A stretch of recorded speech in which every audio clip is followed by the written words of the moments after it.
Warhammer 40,000 Battle Sister is a narrative VR shooter set in the dark future of the Warhammer 40,000 universe. Every corner of the galaxy is at war, and the forces of evil are trying to destroy humanity.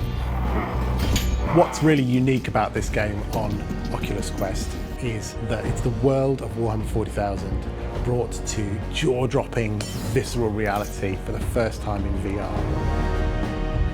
We set out to tell a human story within what is a very inhuman world. The inspiration around the story was really the Adeptus Sororitas themselves. You know, they're strong women. They rely on each other in life and death situations. We wanted to build levels which were much bigger than any levels we'd built before. We wanted to really embrace 6th degree of freedom, free movement. We wanted the players to be able to explore this really amazing 40k universe. Everything is huge and old and heavy, and we wanted to try and capture that within our environments.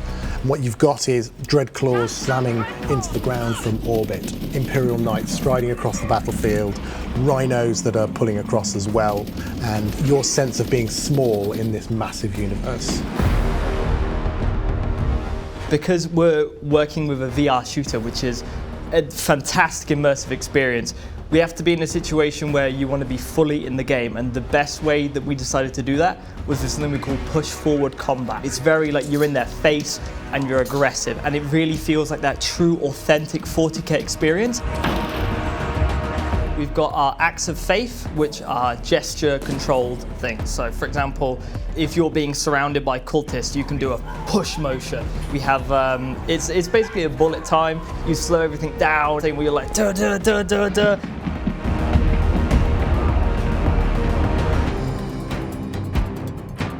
So 40k characters were a lot of fun to bring to life.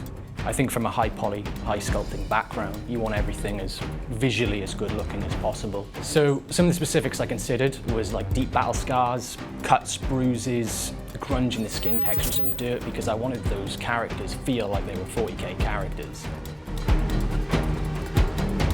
Ophelia is our main character, she's the player character, and she is sort of a veteran of the Adeptus Sororitas.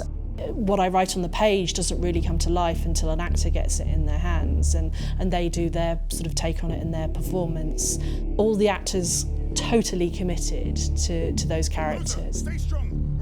It's always interesting to see the little idiosyncrasies that they bring to the performance, which normally would take, as an animator, would take me days to do, and they can just do it.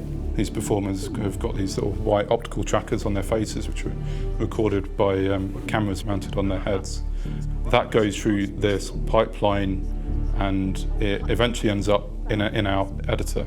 This means that we can take all of this nuanced expression and put it into a much, much smaller file. The most fun I've had animating a character on this game has probably been the Chaos Spawn.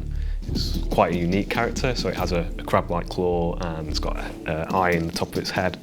It's quite disgusting. There's so much lore, there's so many interesting characters and stories to tell. So we've got this moment where you come up for the first time against a Terminator, and I really wanted that moment to be scary, because these things are huge and incredibly powerful, and you have to change your tactic. You can't just shoot at them, you can't just hit them with a sword, because they'll whack you away with their power fist. It's challenging, but I think we're at a point now where we can safely say this is a Warhammer 40,000 bolter, and when you're shooting it, you feel and believe that. And this game really pushes the limits of what we can do on Oculus Quest through open worlds, through numbers of enemies piling into you and shooting, the amount of effects we can do. We're running on the same hardware as our last title, but I think visually we've gone past it so far. The fact that the game runs as well as it does, looks as good as it does, and feels as good as it does. You can play this anywhere with the Oculus Quest. It's beautiful, it really is.